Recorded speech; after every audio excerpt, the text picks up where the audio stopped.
we're going to work on alkoxymercuration-reduction. We have our alkene group here. This is our generic formula. And we're going to add first the mercuric trifluoroacetate, and we're going to add an alcohol to it. And then later in the steps, we're going to add the sodium borohydride. And our product should be that. Now let's see the mechanism for this. We have our alkene right here, and we have the mercury. And we have to remember that mercury has a lone pair, so it can act as nucleophile, and it's going to attack the carbon that way, but it can also act as an electrophile, so it's going to get attacked by the double bond in this fashion, and then since it's going to have all its orbitals filled, then this bond is going to break, and that's going to leave with the electrons. And this is what we're going to get. We don't have the double bond anymore. The two carbons are bonding with the mercury, and since it has another bond right here, so that gives it a formal charge plus, and this is our group bonded to it. Then comes the alcohol.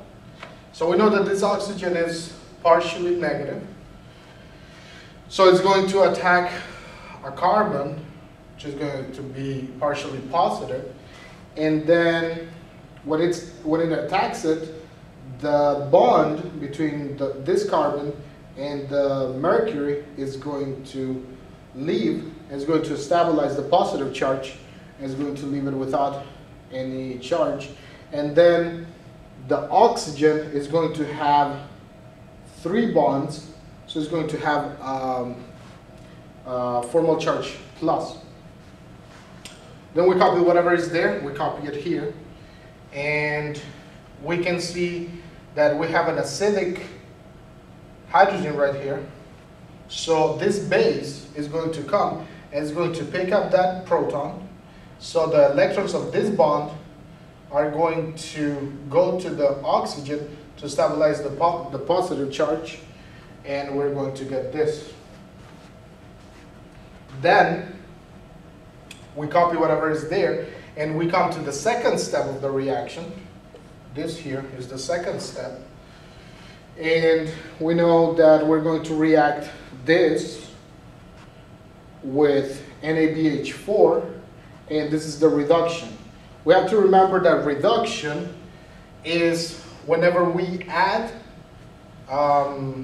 CH bonds, or whenever we take away CN bonds, or CO bonds, or CX bonds. So whenever you have minus of this, we are doing reduction, and whenever we have more of this, we're doing reduction. So we don't really know the mechanism from here to here, so we just write it in this fashion. Okay, let me give you an example of that. So we have our alkene, in this case it's cycloalkene, and we're going to react it with HgO2 CCF3 in the presence of CH3OH, our alcohol, and then as a second step, we're going to do NABH4. This is our expected product, so let's see how we arrive at that. We draw our alkene, and then we know we're going to react this with HgO2 CCF3, and another one, O2 CCF3. And now we know that the Hg has an empty has a lone pair. That lone pair is going to act as a nucleophile and is going to attack a carbon, while the double bond is going to attack the Hg, in a concerted step, one of these groups is going to leave. All of this happens in one step. So we draw our product, which should look like this. HgO2CCF3, and this Hg should have a formal charge plus. So now we copy whatever is on that side, we copy it here.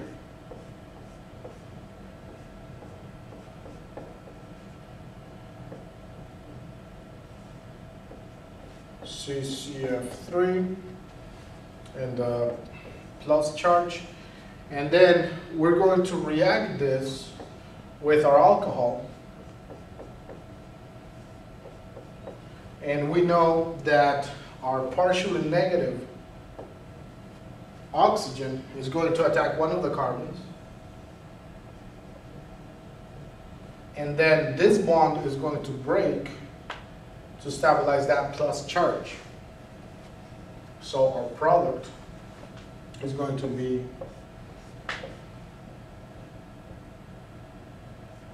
the OCH3, and then down here we have the Hg with the O2CCF3.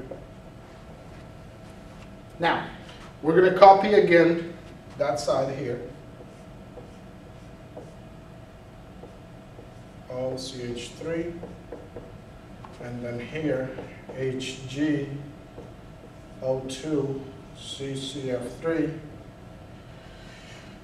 And then what's going to happen is, I missed the H here.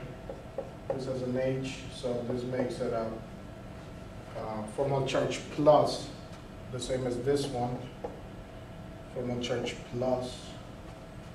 So what's going to happen is, we have to get rid of this H. So for that, we use a base.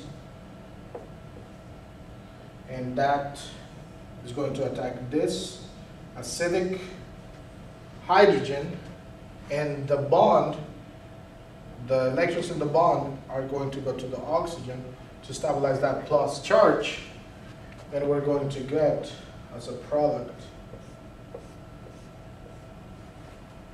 the O and the CH3, and then here the Hg O2CCF3.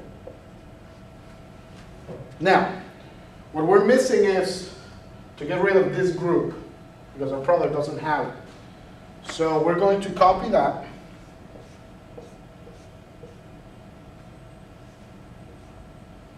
And then we have Hg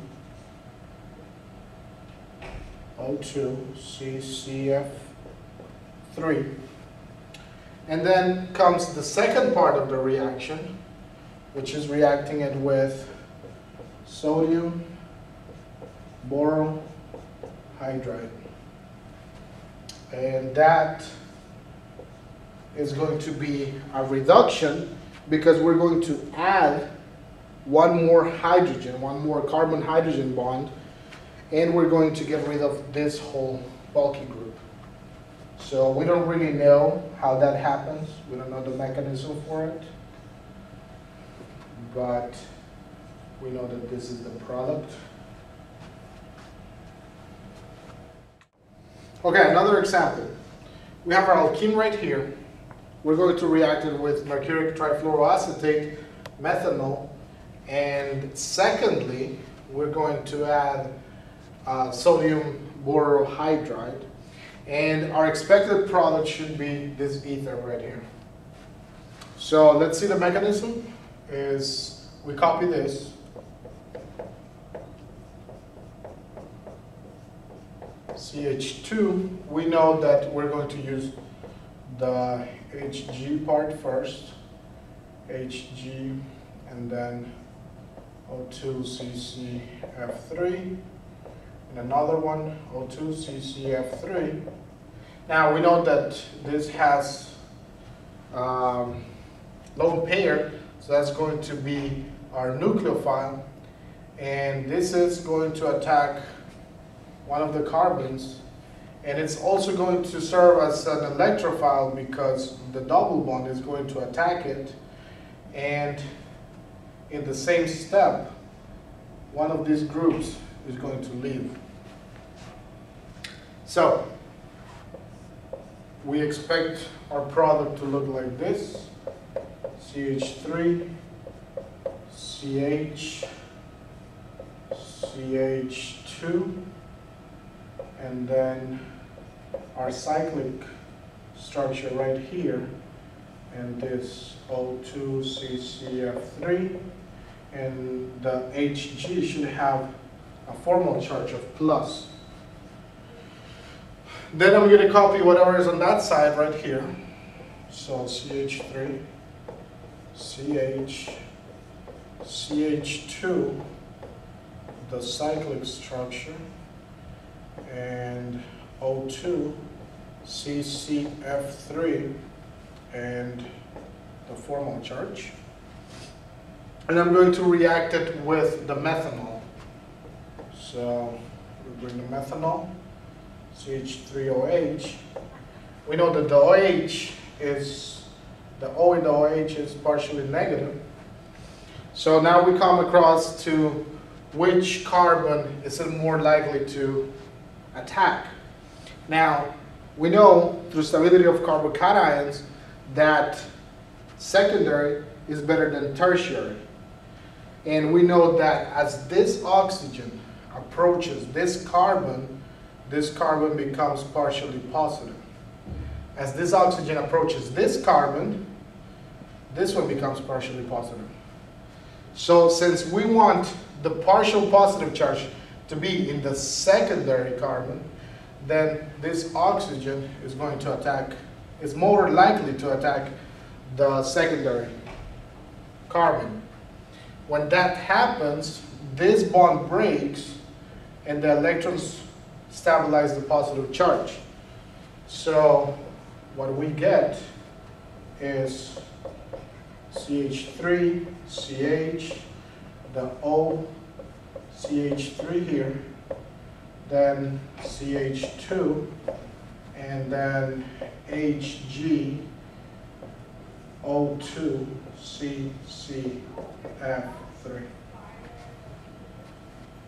Now, from here to here, we know that the only thing bothering us is this bulky group.